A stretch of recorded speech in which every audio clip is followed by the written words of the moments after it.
We're back talking college basketball for this Saturday night on a Sunday round 2 action in college basketball. March Madness doesn't get any better than this, or at least it's supposed to feel that way.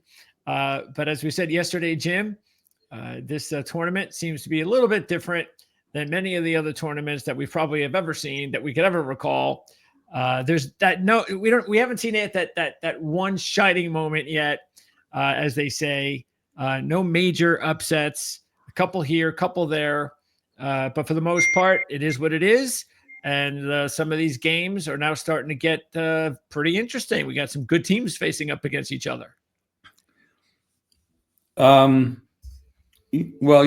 my thinking about the whole situation. Yeah, we'll talk. By the way, we'll talk about that on Monday night. We're going to have an in-depth discussion. We're going to be live on Monday night at 8 o'clock Eastern time, give or take a few minutes. But we're going to try to aim for 8 o'clock Eastern on Monday night. Andy Isco is going to be with us. Tony's going to try to stop by.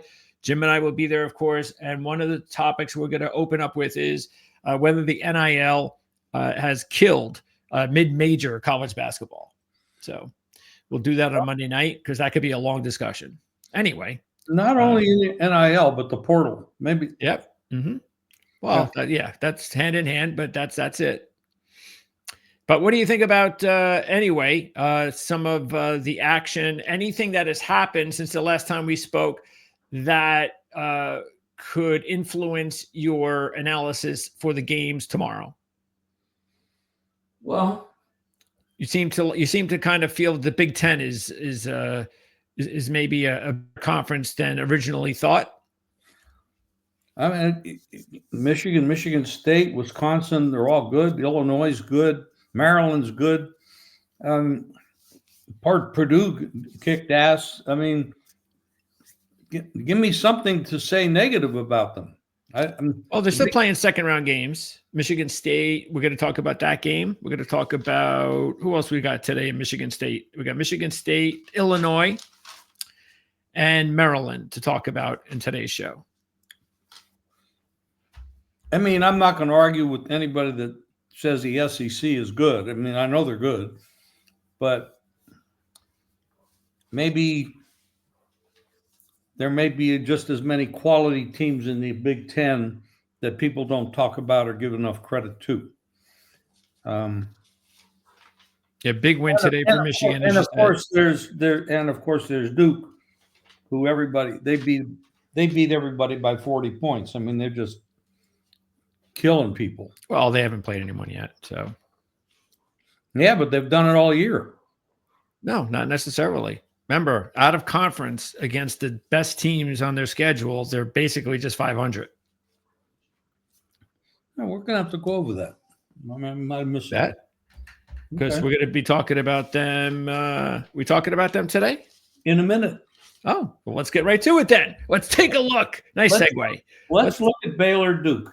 That's the second game. We could do that if you like. Well, who's the first game? Florida, Connecticut. Yeah, we can do that. All right. Let's start with that. The two-time defending champs, the Connecticut Huskies, getting 9.5 against Florida. Florida just keeps on rolling. Even though they did not cover the spread in the first game of the tournament, one of the best spread teams in college basketball was given 28.5, and they only won by 26, so shame on them. Oh, terrible. Yeah. Florida is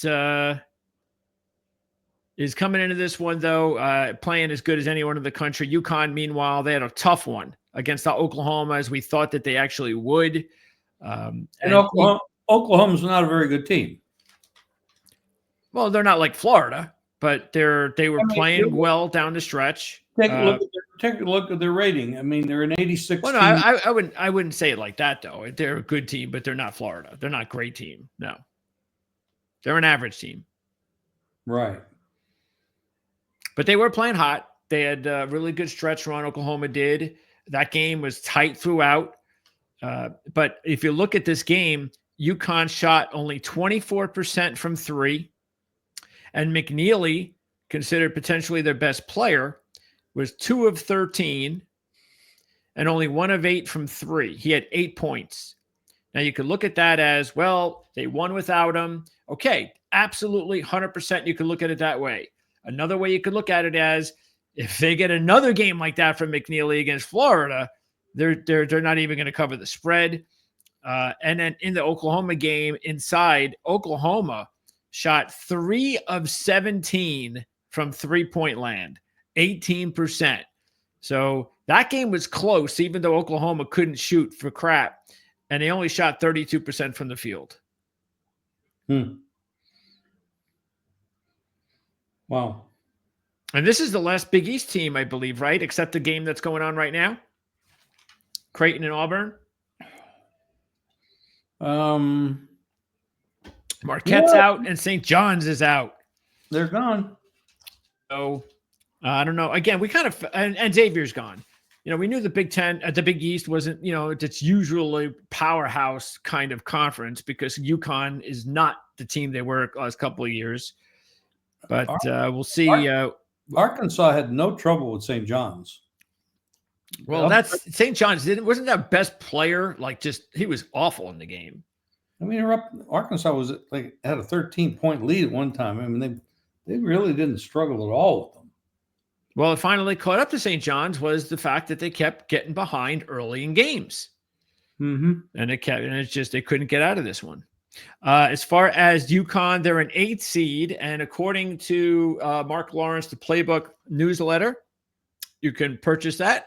Link in the description.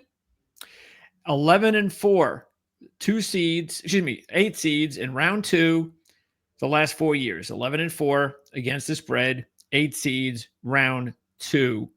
Meanwhile, don't forget, we talked about this yesterday, the SEC favorite of 3 or more in round 2, which is 5-14 in the last 19. And I believe that is now 5-15 because Texas A&M was 3.5-point favorite, if I'm not mistaken, in the game against Michigan. So that's another loss. But yeah, that's right. This is 9.5, Jim. I'm taking Florida. I think it's time for Connecticut to get bounced. Well, it's a 2-time defending champion, well coached, tough.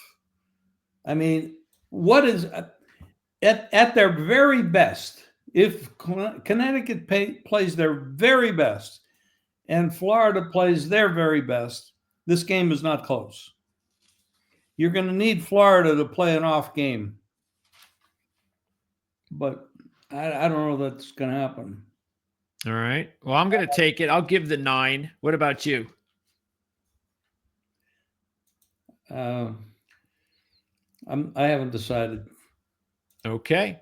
Let's go to the game in question, and that is Baylor-Duke. This is 240. So let's go ahead and take a look at Duke's schedule. Where are they? Duke. Okay. And this is a 12-point line here in this game. Yep. 12-point line, 1 seed, 9 seed. Okay, so here we go. Duke's schedule. They lost to Kentucky, so they're 0-1.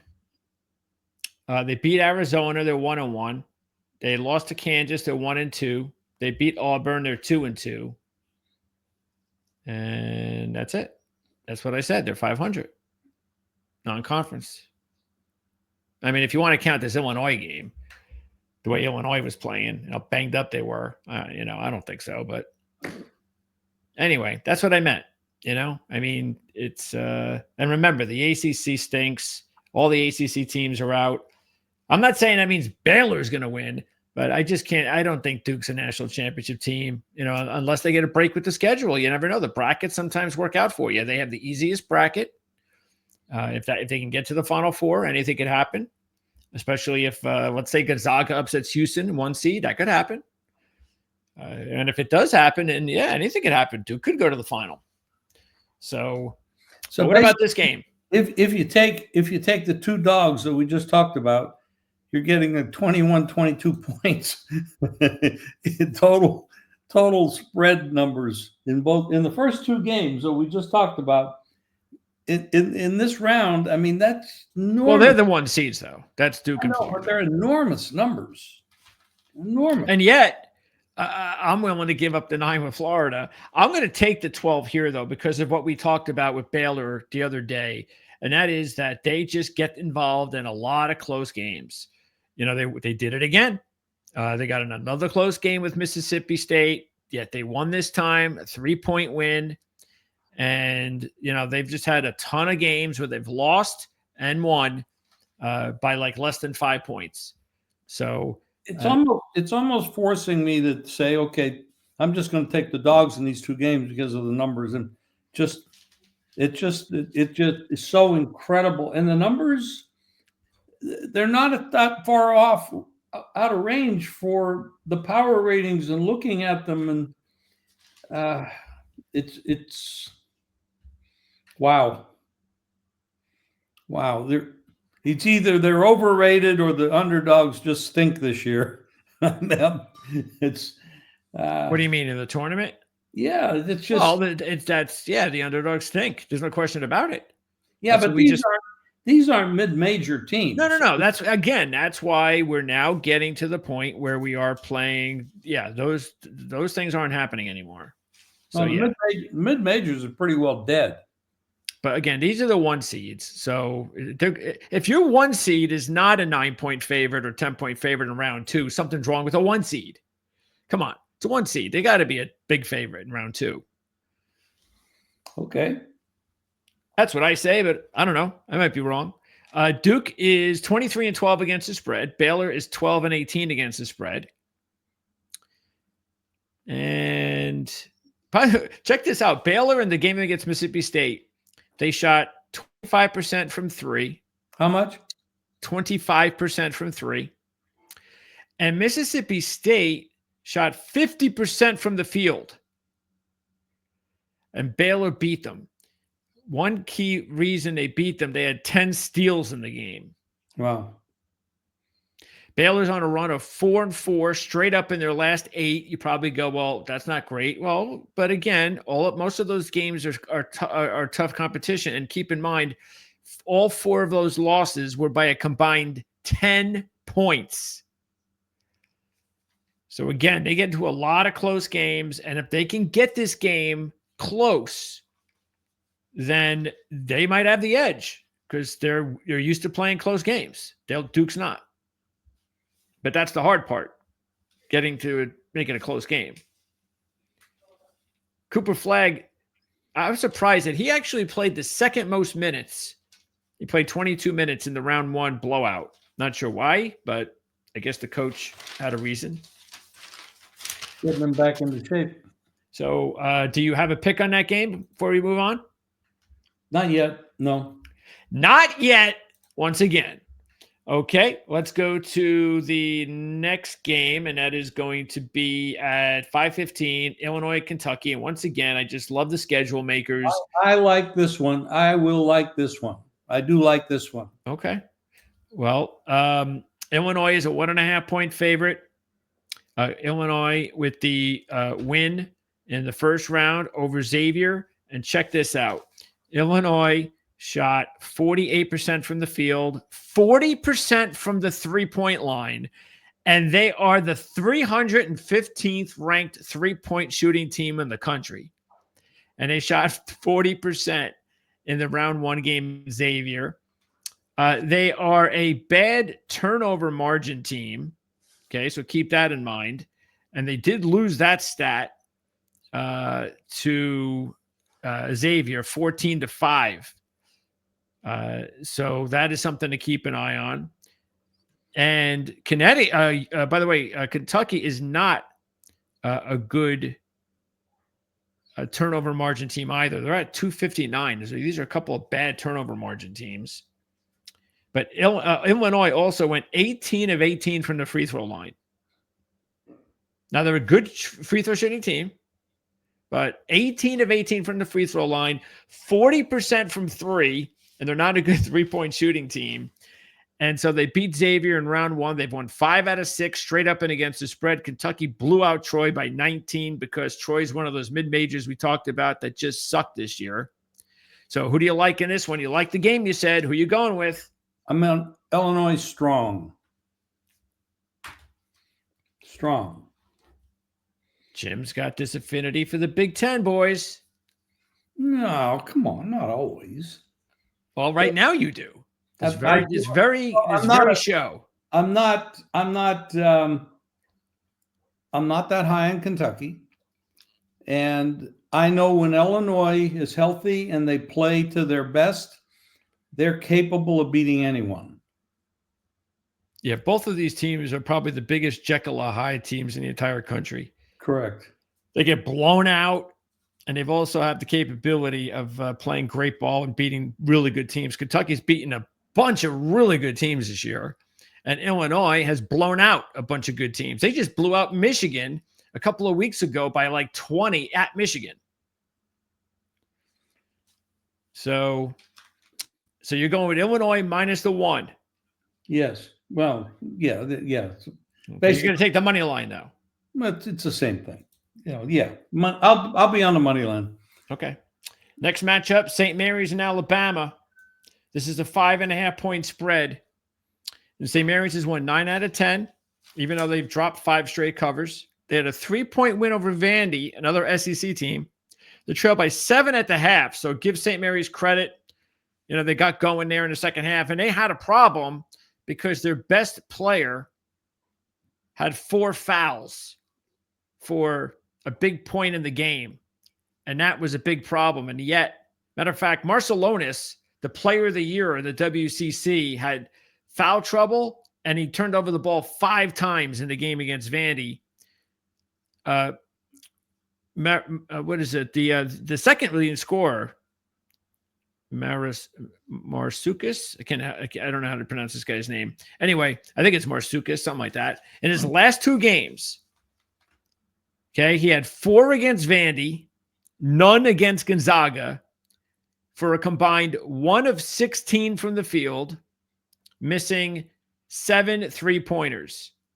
Now, I bring that up because he's their second leading scorer. And that can't happen against Alabama. If that kid if he hasn't gotten out of his little slump, St. Mary's is in big trouble, and Marcelonis can't be in foul trouble. So even though their second leading scorer can't shoot right now, and their leading scorer had an awful game, they still beat Vandy and came back to beat him. So that shows a lot of guts by St. Mary's. But one of the reasons is they're a great rebounding team, and they just slammed Vandy on the boards 39-25. They're number 1 in the nation in rebounding margin. Taking on Alabama, a less than convincing 9-point win against Robert Morris as a 21-point favorite. Robert Morris shot 26% from 3. And Sears, of course, he's the big dog for Alabama. He had 22. Alabama shot 59% from the field, and yet still only beat Robert Morris by 9. The tough one. Tough game to handicap. Alabama looks like the right side. I'll go with Alabama here.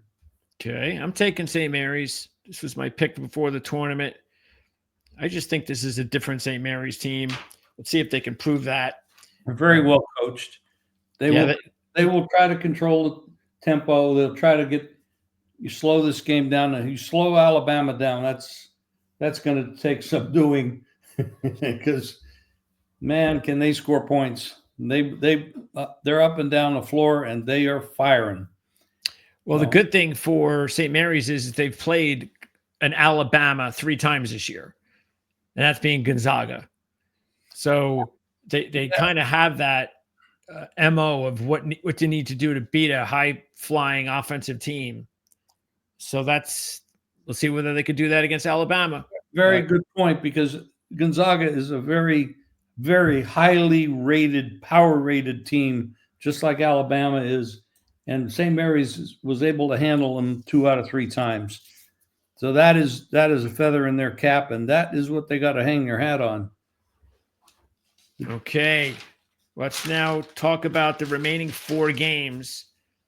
And once again, you got to love the shitbag schedule makers for college basketball, making us watch one game at 12 o'clock one game at 2:40, and then everything gets kind of thrown in there from 5 o'clock till whatever, 9 o'clock, where you got games ending and the other games at halftime, and this game's got 5 minutes left, and you're just trying to figure out what game to watch and who to bet on. And I mean, why be so idiotic? I mean, seriously, that is no way in this day and age where everybody understands gambling's king, and you're making everybody go nuts for no reason instead of just splitting. Put two games on at 12 o'clock, or put a game at 12 and put another one at 2 and another one at 4. I mean, it's just ridiculous. But let's start with this next game where we were waiting for this, Jim. We've got our Colorado State Rams as a 7.5-point dog. They were the favorite against Memphis, so it didn't really help us out as much as we would have liked. Yet they found a way to win, beating Memphis. And I kind of feel that when we went over that Memphis storyline about Penny Hardaway kind of talking like a defeatist attitude, I kind of get the feeling that when you just watch the game, the Memphis players, I didn't see the confidence in the team. And Colorado State, see, the thing with Colorado State in this game, which really impressed me, was we talked about Clifford, their big-time player, who was just a monster down the stretch. And he had an off game. He was 3 for 13 from the field for just 14 points. And this is a guy that's been doing 24 here, 28 there, all over the place. He was 0 of 6 from three-point land. They trailed by 5 at the half. But they ended up coming back, as we know. They had a big game from Keon Evans, who had 23 points. So he picked up the slack. And it was just one of those situations where you're like, hey, you know what? They were able to win without their star player, who was basically willing them to these wins. And that's big. They're now won 11 straight up and against the spread. Now, Maryland is playing good ball. We know that. They've won 9 out of 11, covered 8 out of 11, blew out Grand Canyon, another one of these terrible mid-major teams that we thought was pretty good. Held Grand Canyon to 29% field goal percentage.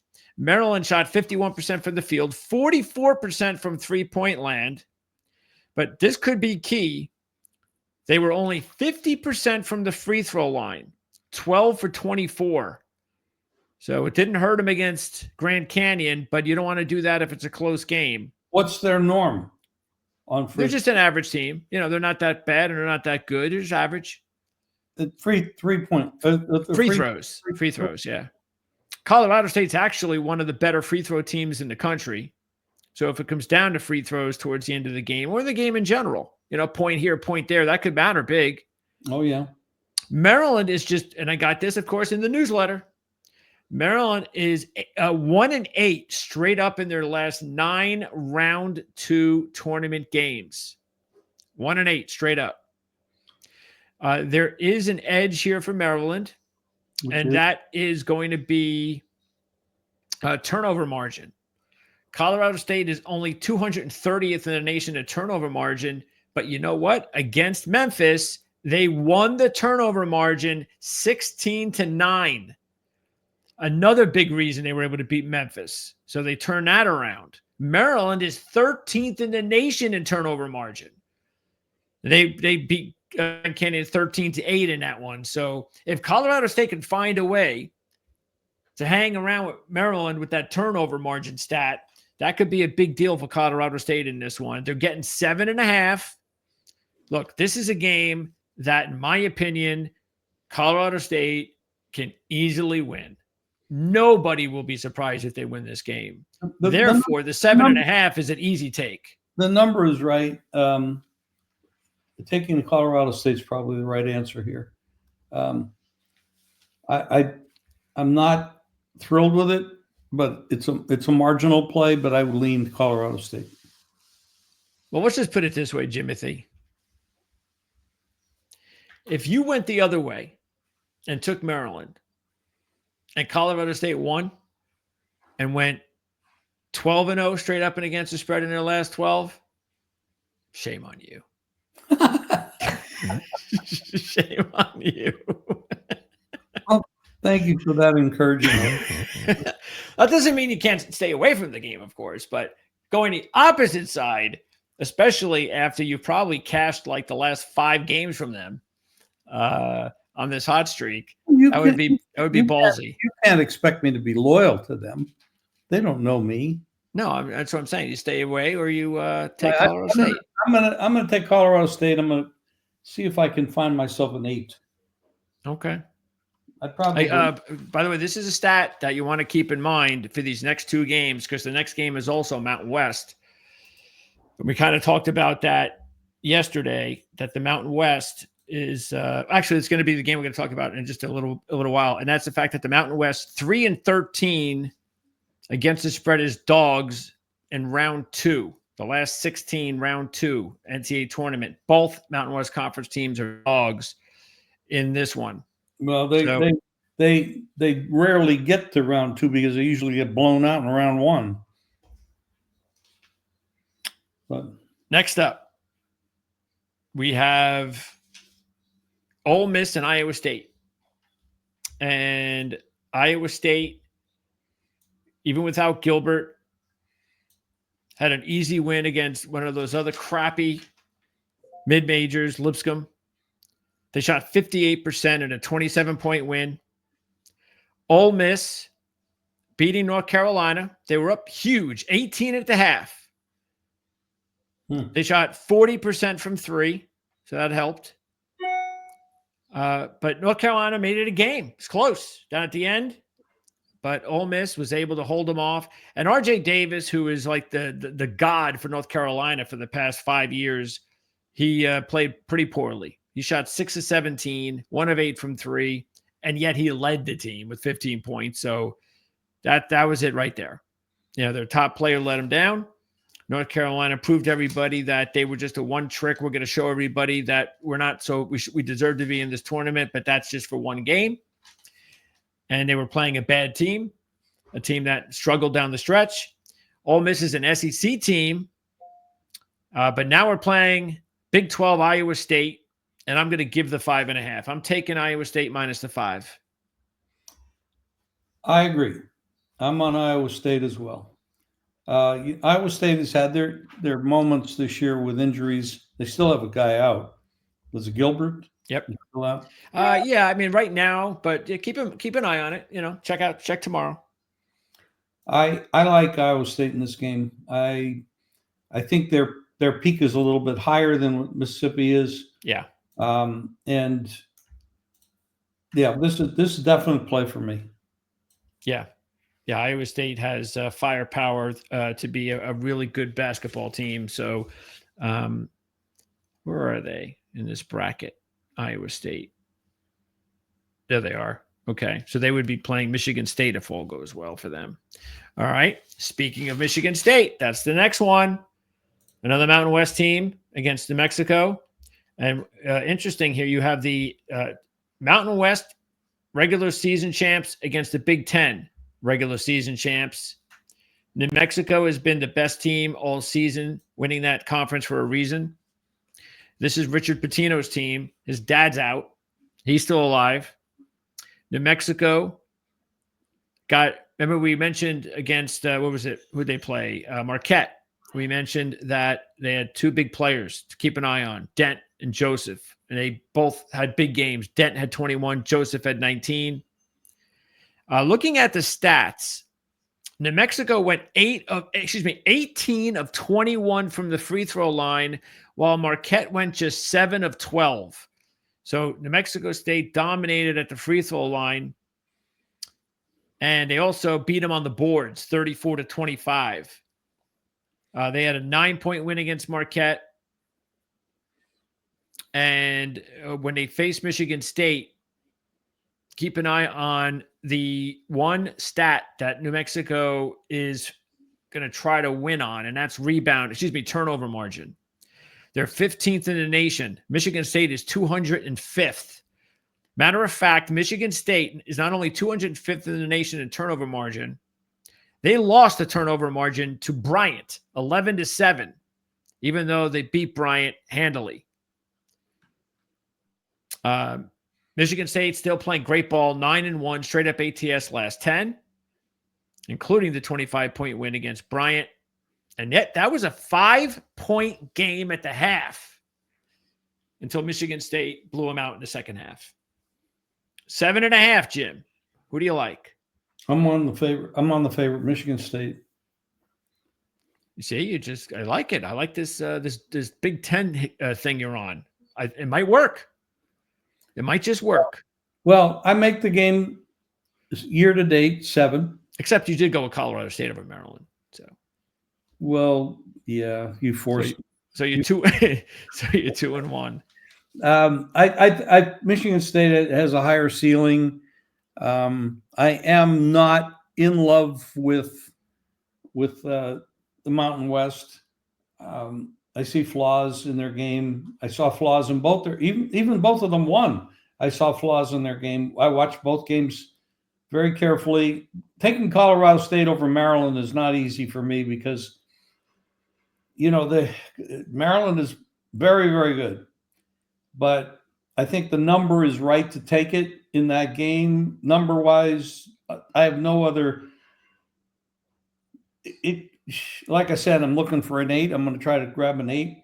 In this game, Michigan State has proven all year long that they're very capable. I could see Michigan State winning this game by 10, and that's maybe even 12. But year to date, it's a 7, which is what it is.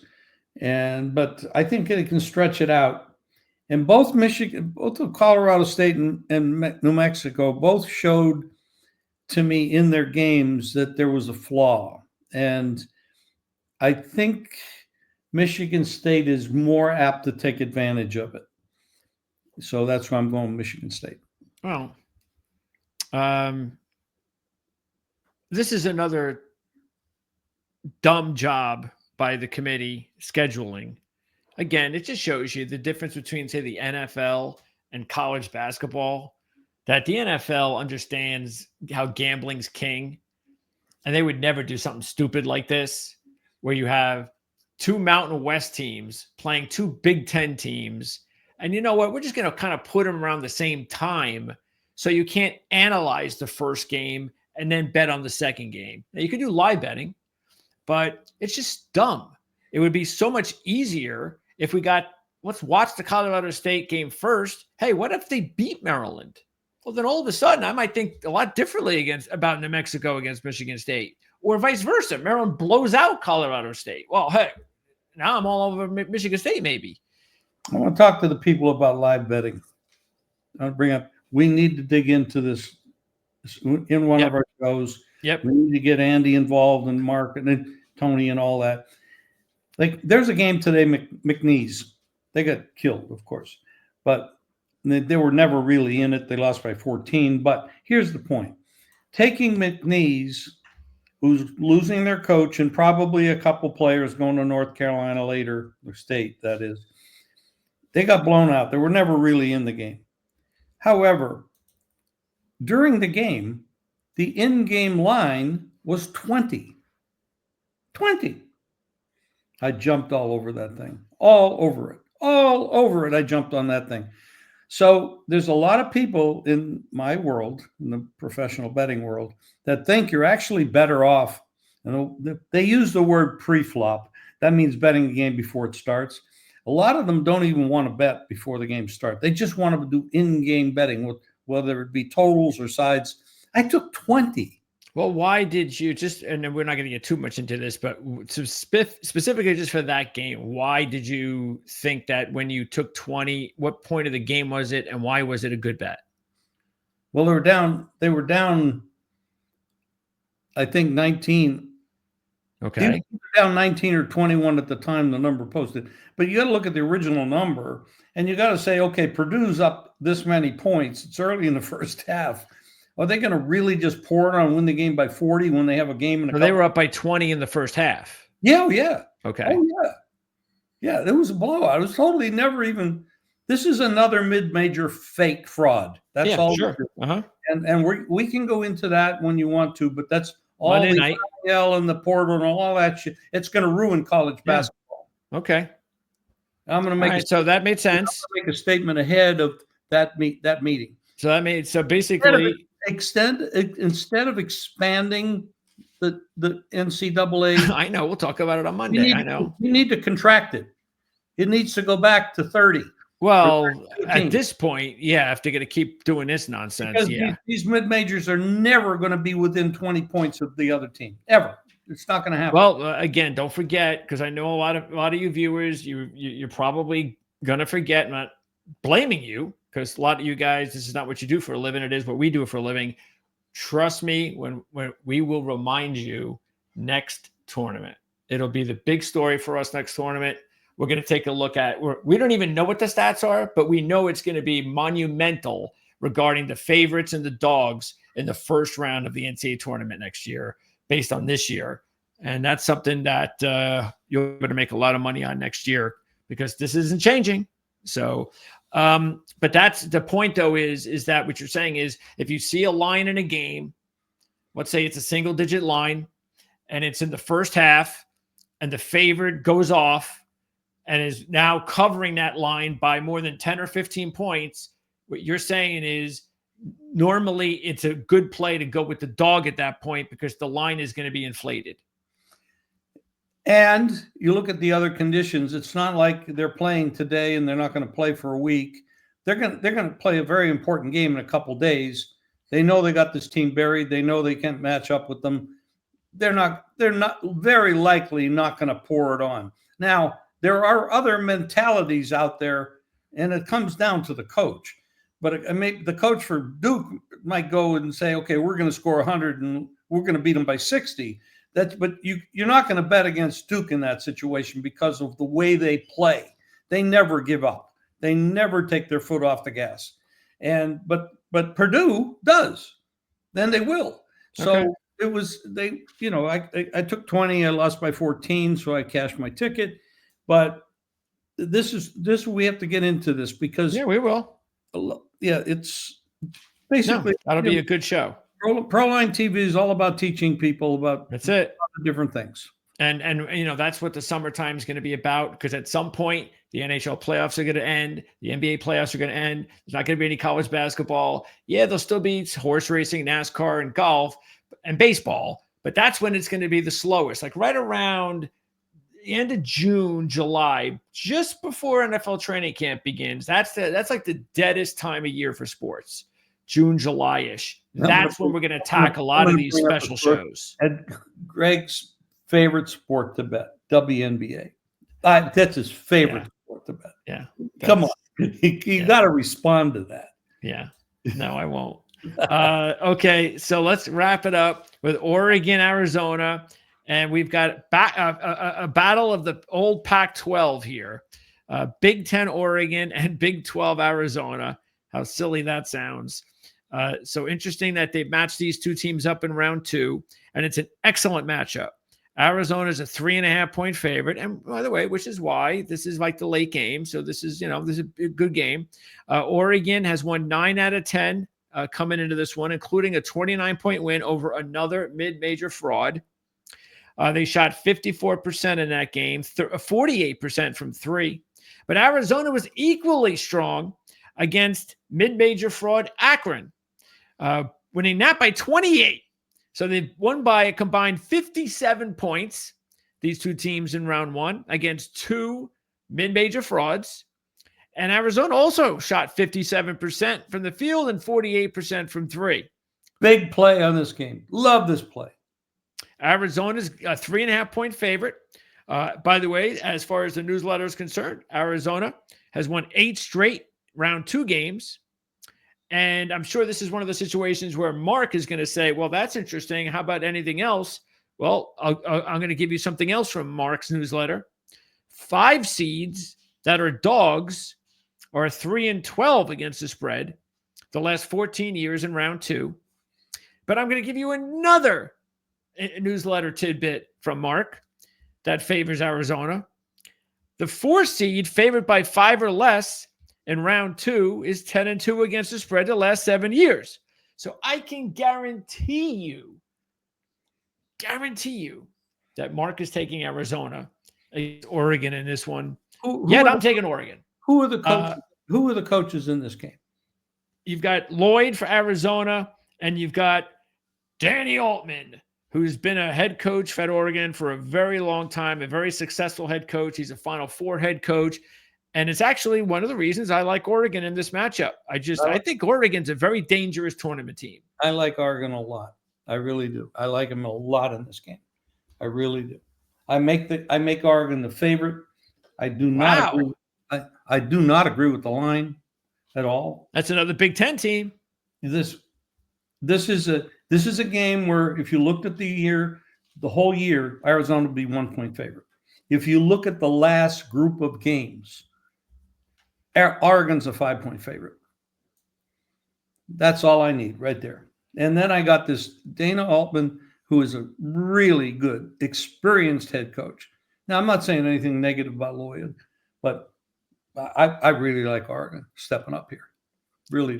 Yeah, they really ended their season strong. And we talked about it the other day. They had a very crazy year, but they had that one bad stretch where they lost 5 games, and then they just snapped out of it.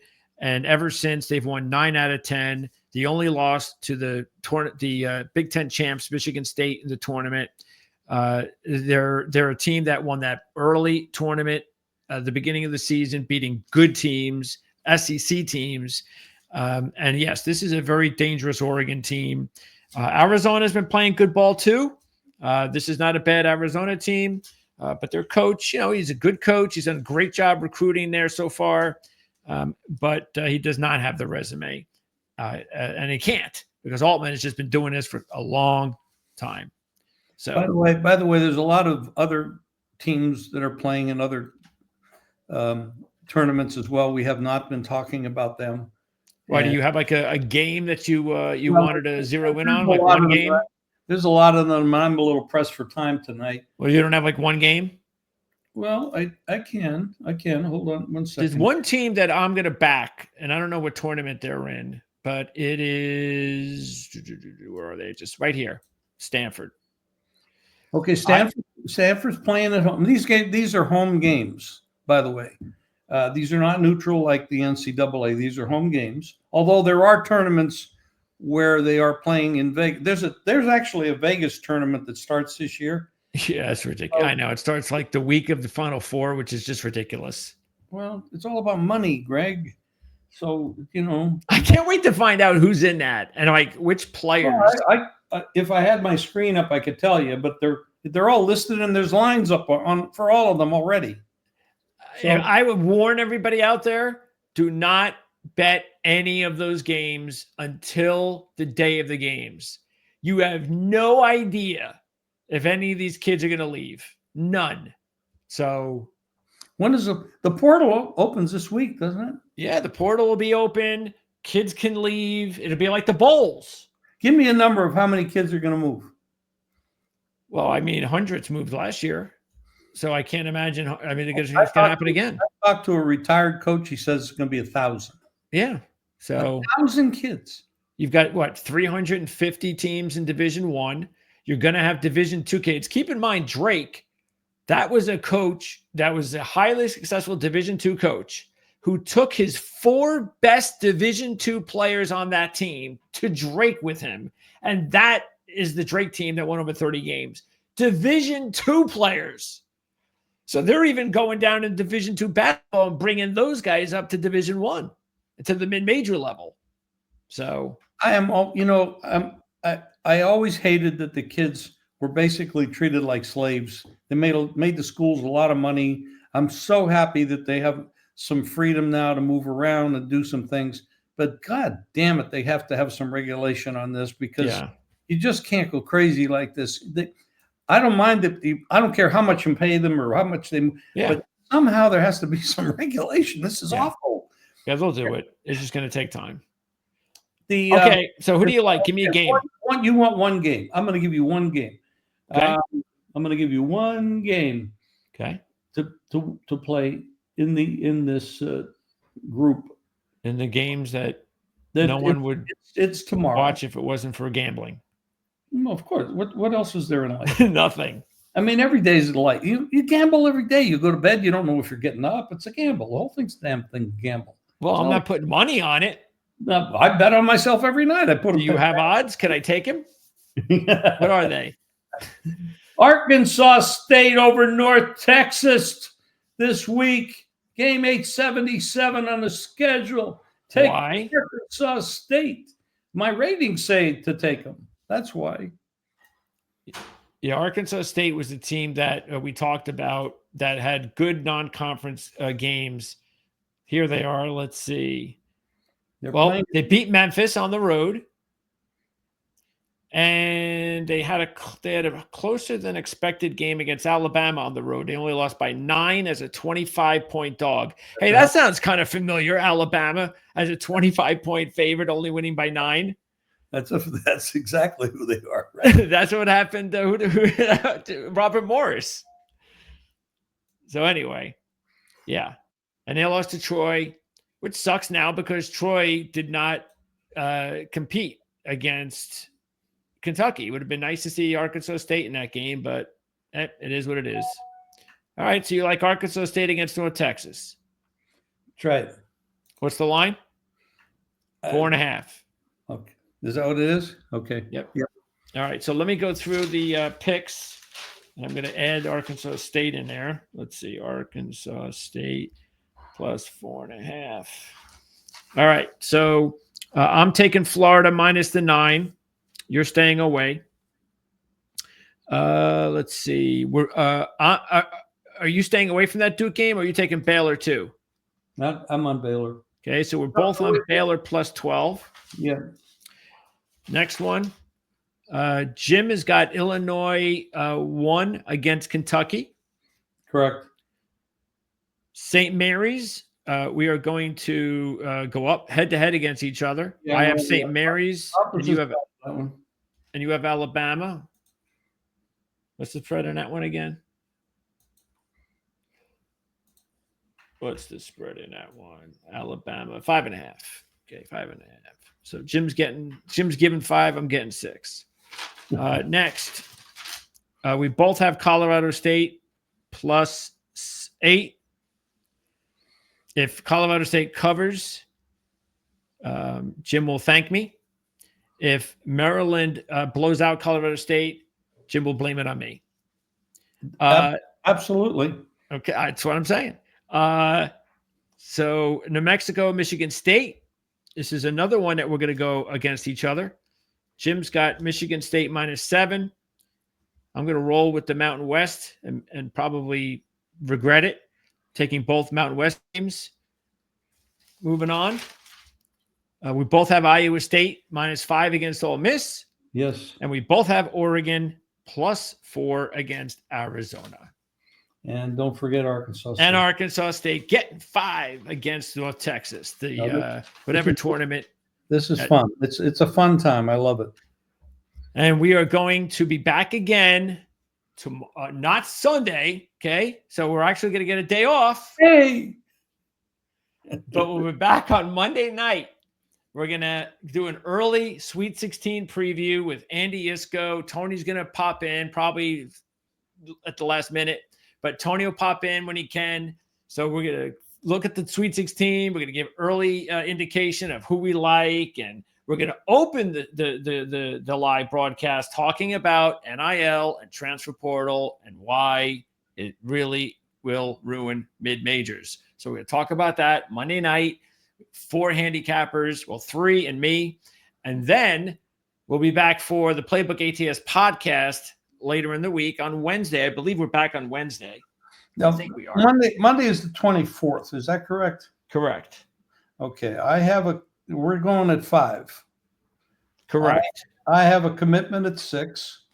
So I will very likely do my report from the car. Oh, geez. And that's okay. I can just make sure you're not like opening the windows and doing all that other stuff that makes noise in the car.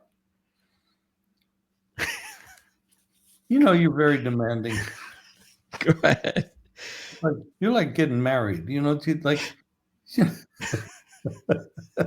So By the way, we'll get you out of there in an hour because that shouldn't be more than an hour. I'm going to park outside the restaurant where I have that meeting. Okay. And at 10 minutes to 6, I will sign off and walk in. What kind of a meeting goes on a Monday night? I'm always busy, And I hope it's a meeting for sponsorship for Proline. That would be nice. Let me know how one of those goes. Well, I'm going to call Elon and see if he wants to sponsor the show. I would take money from Joe Biden's family, from the Biden crime family. Just give me whatever. I'll take it. I do not ever say anything about politics. You just did. I don't. Okay, so. Well, you just did. You just talked about Elon. He's not an elected official. He works for a party. Oh, okay. You haven't been paying attention then. I do not make political. You haven't been paying attention then. I am not. I do not make political statements. Have you been witnessing the Teslas? Everybody has the right to their own religion, to their own politics. I do not want to sit in judgment of anybody. Have you looked at the Tesla cars that have all been burned up lately? I'm telling you, it's pretty bad. They had a bad situation here the other night in Vegas. They burned up like 7 of them. Yeah, it's not good. Anyway, so we'll be back, though, on Wednesday for the Playbook ATS podcast after the live show. And we are going to be on about 2 o'clock, probably recording that show. And then on that show, we're going to get everybody's final take on the Sweet 16 and final predictions and all that. Jim and I, let's see, you've got the games are going to be what? Actually, all 4 days, Thursday, Friday, Saturday, Sunday. So Jim and I will probably figure out, we'll probably be on again every day, probably 3 days out of those 4 to preview the next game, sort of like what we've done here over the last 3 days. I hope the playbook shows at 10 o'clock and not 11. Right now, I believe. What do you? Oh, you mean a 1 o'clock show? Yeah, because Eastern time. I run into the other show. Oh, I mean, I can ask. I don't see any reason why we can't. Well, we've done it the last couple of weeks. Yeah, I'll go ahead and confirm that. I don't see any reason why we shouldn't be recording that one at 1 o'clock Eastern time on Wednesday. Okay. And then again, Jim and I will be back. The other day, I was on that show for an hour and 15 minutes, and I thought I signed off, and I thought we were done. You guys went for another hour and a half. Yeah, it was pretty insane. Yeah. Everybody wanted their point of view in, I guess. Oh, my God. 2.5 hour show? Nobody does that. No. Well, we do, apparently. Actually, the longest show we do is always that show. It's the Playbook show every week. So, but that's because we have a lot of guys on. That's the show where we have a lot of opinions and everybody wants to give their opinion. And that just, especially the tournament. Everybody wants to give their opinion on the tournament. Even though we probably learned a valuable lesson this year tournament that we just did not see coming. And that is, as what we will talk about on Monday night, the mid-majors look like their history. I think some of us saw it coming, but I don't think we realized how bad it was going to be. Yeah. It's much worse than I anticipated. I actually talked about it months ago, but I didn't think it was going to be this bad. It's going to get worse. Yeah. I mean, if you can't trust teams that are like on a 20-1 record coming in when they're a mid-major, then you can't trust any of them. We're going to see if it continues this year, into next year, you're going to see 30-point spreads on all these games, and nobody's going to be competitive to actually win the game straight up. They might cover the 30 points. That's possible, but they're not going to win. So and remember that first 4 trend is out the window this year. No first 4 teams advanced. So I bet you there's a lot of trends that are going to be broken this year. So we'll take a look at that. Have to be.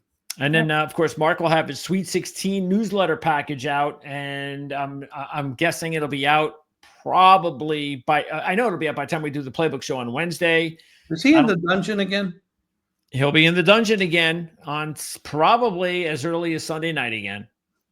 So, yeah, he'll probably won't be able to pop in on Monday night show. He'll be, maybe he'll get a sandwich. The door will open. It's got a creak to it. and Colleen will have to put the that tray, the food tray down, open up maybe the bottom of the door, slip it in, lock the door behind her. I gotta run. Take care. Bye. See you, Jim. See you on Monday night. Okay, bye-bye.